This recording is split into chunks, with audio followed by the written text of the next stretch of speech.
नमस्कार, रेनको स्पोर्ट्स पर आपका स्वागत है। बहुत ही शानदार मुकाबले देखने को मिल रहे हैं वीवो आईपीएल 14वें सीजन में। बहुत ही कांटे की मुकाबला और एक बिल्कुल रोमांचकारी मुकाबला देखने को मिल रहा है। हर मैच बिल्कुल अंतिम ओवरों में या अंतिम ओवर के अंतिम गेंद पर जाकर परिणाम देखने को मिल रहा है और यही कारण वीवो आईपीएल का 14वां सीजन बिल्कुल अपने रंगत में दिखना शुरू हो गया है, अपने रंग में दिखना शुरू हो गया है। और वही जो कि मुकाबला वीवो आईपीएल का 15वां मुकाबला चेन्नई सुपर किंग्स और कोलकाता नाइट राइडर्स के बीच खेला गया। बहुत ही शानदार मुकाबला, रोमांचकारी मुकाबला देखने को मिला, जो कि दोनों टीम धीमी पिच पर खेल कर आई थी। चेन्नई से एम चिन्नास्वामी स्टेडियम से होकर आई थी वानखेड़े के स्टेडियम में खेलने के लिए मुंबई में।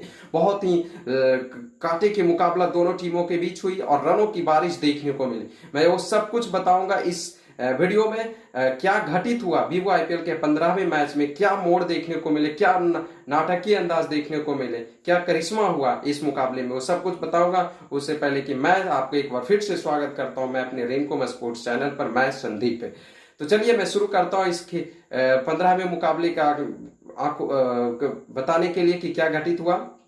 तो 15वें मुकाबले में हुआ ये कि कोलकाता नाइट राइडर्स के कप्तान ओवेन मॉर्गन ने टॉस जीता और पहले गेंदबाजी करने का फैसला किया और बल्लेबाजी करने के लिए आमंत्रित किया चेन्नई सुपर किंग्स के कप्तान महेंद्र सिंह धोनी को। दो सलामी बल्लेबाज जो कि आए ऋतुराज गायकवाड़ और फाफ डु प्लेसिस की जोड़ी वहां पर पहुंची बल्लेबाजी करने के लिए। बहुत ही शानदार पारी और अच्छी शुरुआत दी अपनी टीम को और 6 ओवर में 54 रनों की पारी खेल डाली पावर प्ले में। उसके बाद भी आगे बढ़ती रही पारी और लगातार हावी रहे गेंदबाजों के ऊपर केकेआर के और पहले विकेट की जो तलाश थी केकेआर को वो मिल नहीं रही थी। लेकिन एक ऐसी पारी देखने को मिली दोनों बल्लेबाजों के द्वारा जो कि शतकीय साझेदारी में तब्दील हो गए और 115 के स्कोर पर जाकर आखिरकार केकेआर की टीम को पहले विकेट के रूप में सफलता हासिल दिलाया। वरुण चक्रवर्ती ने ऋतुराज गायकवाड़ के आउट किया और ऋतुराज गायकवाड़ तब तक 64 रनों की पारी खेल चुके थे मात्र 42 गेंदों में। वहां पर जाकर पहले विकेट की पतन होती है चेन्नई की टीम, लेकिन उसके बाद भी मोइन अली आते हैं बल्लेबाजी करने के लिए और मोइन ने भी अपने बल्लेबाजी से अच्छा जौहर दिखाया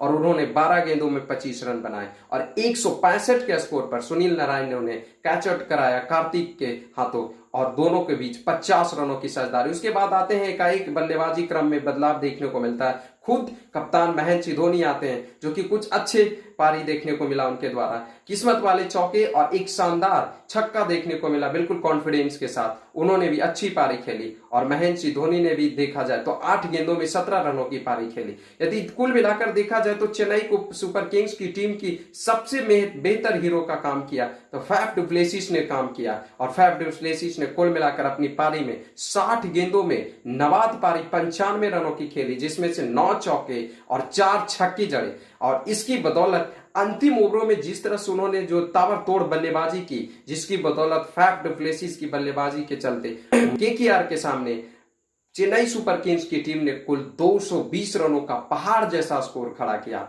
और केकेआर को चुनौती दिया 221 रनों का, जो कि बहुत ही महंगा साबित हुआ।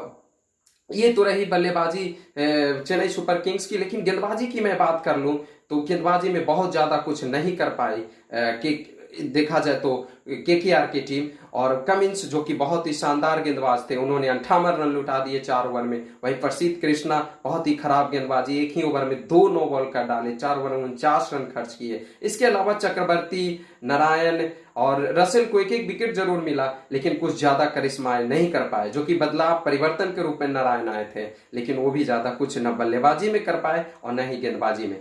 तो अब चलता हूं मैं, जब कोलकाता पीछा करने के लिए उतरती है तो क्या हाल रहा कोलकाता का। बहुत ही दयनीय स्थिति और बुरी हालात रही कोलकाता की और दीपक की लौ और दीपक की जौहर और जो स्विंग वाली जो हथियार थे दीपक की, उस जाल में फंस गई कोलकाता की टीम और कोलकाता को अपनी स्विंग से कमर तोड़ डाली और 5 विकेट मात्र 31 रनों के अंदर निकाल डाला और जिसमें 4 विकेट दीपक चाहर ने और 1 विकेट लुंगी नगेडी ने निकाली। यानी कि कहा जाए तो कुल मिलाकर 6 ओवर में पावर प्ले के दौरान 45 रन जरूर बने, लेकिन 5 विकेट उस रन को बनाने में गवा बैठी। लेकिन वहां से लग रहा था कि अब कोलकाता की टीम मैच को जीत नहीं पाएगी, लेकिन कहते ना क्रिकेट ऐसा खेल है जो बिल्कुल कभी भी बदल सकता है, पासा कभी भी पलट सकता है, रुख यानी क्रिकेट का खेल। तो वही हुआ, वहां से कार्तिक और रसेल ने ऐसी पारी खेलनी शुरू की, जो कि रसेल जो कि दबाव में आए थे खेलने के लिए, लेकिन वो अपने स्वाभाविक खेल खेला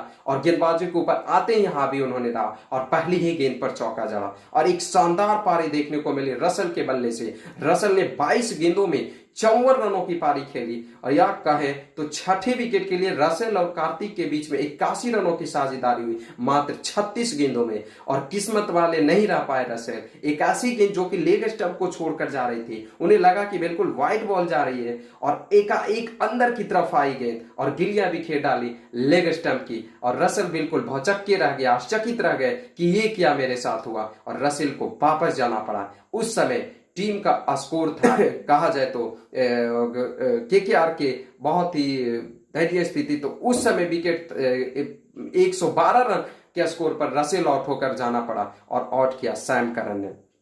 वही मैं बात करूं तो कार्तिक भी ज्यादा देर नहीं टिक पाए रसेल के आउट होने के बाद, वो मात्र 34 रन और जोड़ पाए एक 7वें विकेट के लिए और 146 के स्कोर पर वो भी आउट हुए थे। लेकिन रसेल के आउट होने के बाद बल्लेबाजी करने के लिए आए थे कमिंस। किसी ने उम्मीद नहीं की थी कि कमिंस इस तरह की पारी खेल पाएंगे, जो कि एक गेंदबाज है, बहुत ही सुंदर की पारी, एक ऐसी पारी खेली जो कि अंत तक मैच को जिंदा रखा और के लिए उम्मीद कायम रखी और बहुत ही काबिल तारीफ वाली पारी खेली और उन्होंने 34 गेंदों में 66 रनों की पारी खेली और अंतिम ओवर में चाहिए थे 6 गेंदों में 20 रन, जो कि लग रहा था कि संभव है।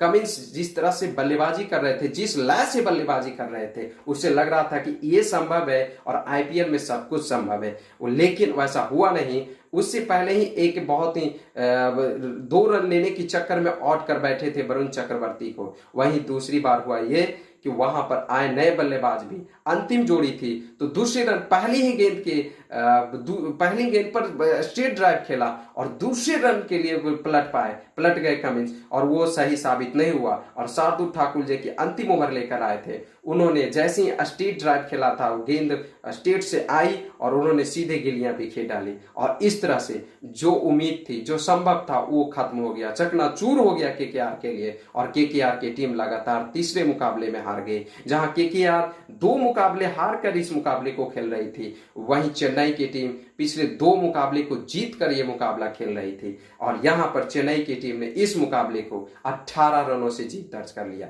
तो बहुत ही शानदार मुकाबला और रोमांचकारी मुकाबला और करिश्माई पारी खासकर देखने को मिला पैट कमिंस के बल्ले से, जो कि मैच को बिल्कुल उम्मीद जारी रखा, बरकरार रखा और काफी फैंस देख रहे थे मैं कि इस मैच को देख रहे थे। और मैं बात करूं तो इस पूरे मुकाबले में बिल्कुल 26 छक्के जड़े गए, दोनों टीमों ने मिलकर 26 छक्के जड़े इस वानखेड़े के स्टेडियम में।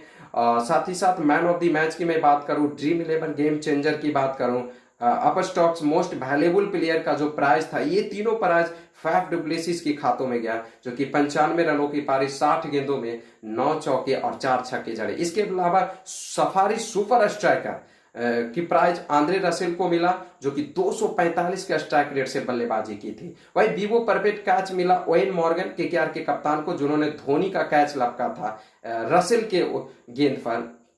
और वही अनअकैडमी क्रैकेट 6 आंद्रे रसेल को ही मिला, 92 मीटर का लंबी छक्का जड़े थे। तो बहुत ही शानदार पारी और खूबसूरत पारी देखने को मिली, यानी कि बल्लेबाजी वाली पिच पर बल्ले का जौहर देखने को मिला। लेकिन गेंदबाज भी कम नहीं थे, क्योंकि गेंदबाजों ने भी अपनी जौहर दिखाए और खास करके दीपक की तारीफ करनी होगी। और केकेआर को जो कमर तोड़ डाली, उस कमर तोड़ी में रसेल ने तो मल्लम पट्टी जरूर लगाने का काम किया और वहां से कमिंस ने उस मल्लम पट्टी को के दम पर बहुत आगे पारी को खींचा, लेकिन काम आई नहीं और आखिरकार चेन्नई की टीम नहीं जीती। मैं कल फिर से जुड़ूंगा, कल का मुकाबला जो कि रॉयल चैलेंजर्स बेंगलुरु और राजस्थान रॉयल्स के बीच देखने को मिलेगा। तो ये मुकाबले का भी जो भी हाल होगा वो मैं आपके सामने लेकर उपस्थित होऊंगा, घटित जो भी होगा संक्षिप्त विश्लेषण लेकर। ये वीडियो आपको कैसा लगा आप हमें कमेंट और लाइक कर बताएंगे, और अच्छा लगा हो तो आप शेयर कीजिए। और अब तक यदि आप चैनल को सब्सक्राइब नहीं किए तो चैनल को सब्सक्राइब कर ले और बेल घंटी दबा ले, जिससे कि आप तमाम खबरों से रूबरू रहे, अपडेट रहे। आपसे विदा लेता हूं, कल के मुकाबले का मैं फिर से हाल लेकर आऊंगा। तब तक के लिए आपसे विदा लेता हूं, धन्यवाद।